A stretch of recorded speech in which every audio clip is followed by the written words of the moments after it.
Hello and welcome back. We were continuing variables and we finished Python commands. Now we will see numeric operations on numeric values. So let's go to JupyterLab and my heading is numeric operations. I will first define two variables. I know how to write commands from now on and we will use it a lot. Define two variables. Variable A is 30, variable B is 7, let's say. Now I will print, these are my variables. Now I will print A plus B, which is addition operation. I will print addition. And A minus B, which is subtraction, A minus B. I will print A times B, which is multiplication. Now division, A divided by, normal division. A divided by B, division. It is that number. And now I will do floor division. A double division, floor division, which is also known as integer division. Floor division, it gives me the integer part of this result. As you see, it will give me 4. Okay, now the modulus prints a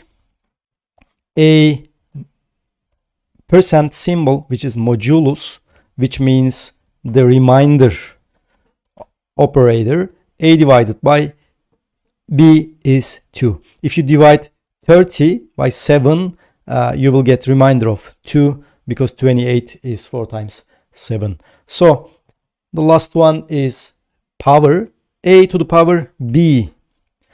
And this is power operation, A to the power B. I mean 30 to the power 7. Let's see what number it will. Huge number.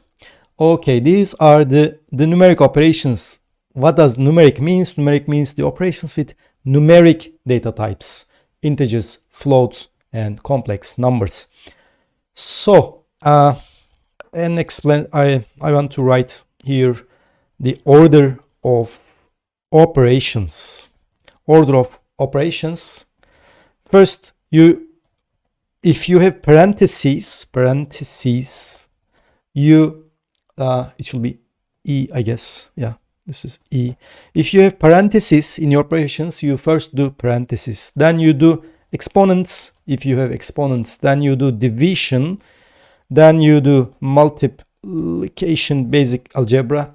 Then you do addition. Then you do, then you do subtraction. And this is called, by the way, if you write the initials, it's PED-MAS. Okay, that's something you should keep in mind when you do mathematical operations. You should always keep this order of operations in mind: parentheses, exponents, divisions, multiplications, addition, and subtraction. So let's see this in action. Print. Now 4 times 5 minus 9 times 14, 9 plus 14 divided by 7. What will happen? It will first do this division, it's 2, then it will do this multiplication, it's 20, 20 minus 9, it's 11, 11 plus 2, it's 13, as you see, it's 13. Okay, now I will declare a variable as 9, A is equal to 9, and now I will increment A by 1. I will increment A by 1. A is equal to A plus 1. That's something important. If you are new to programming, I want to draw this. Look, you have here, you have a variable as A, right? And A was referring to, in the memory, it was referring to a value of 9. Now you say A is equal to A plus 1, which means on the right hand side, Python is first calculate the right hand side for you, which is a plus 1. Python will check the current value in a's address, in address of a, which is 9, and you will get 10 here.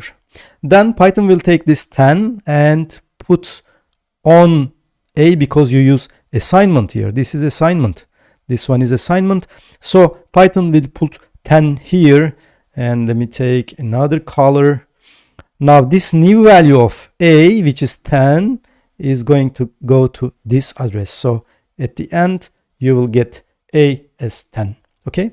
So first the right hand side, then the assignment, the new value is 10. Let us see if we did this correct.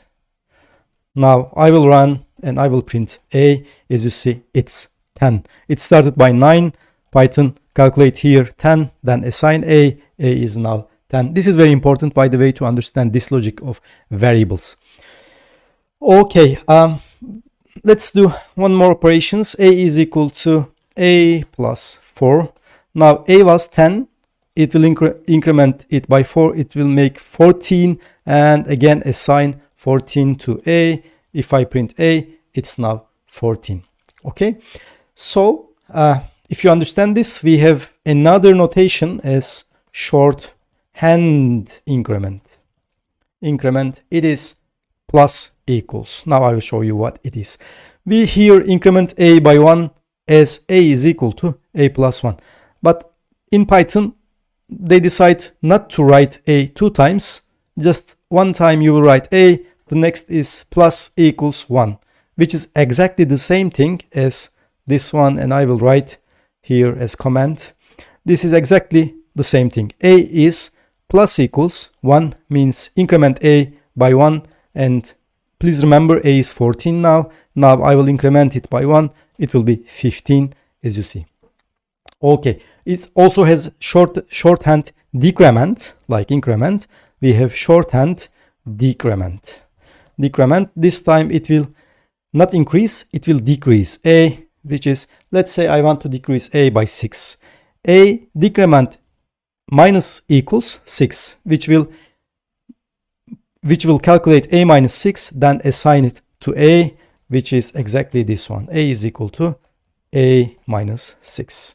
And now if I write a, it was 15. I will subtract 6, so it will write 9, as you see here.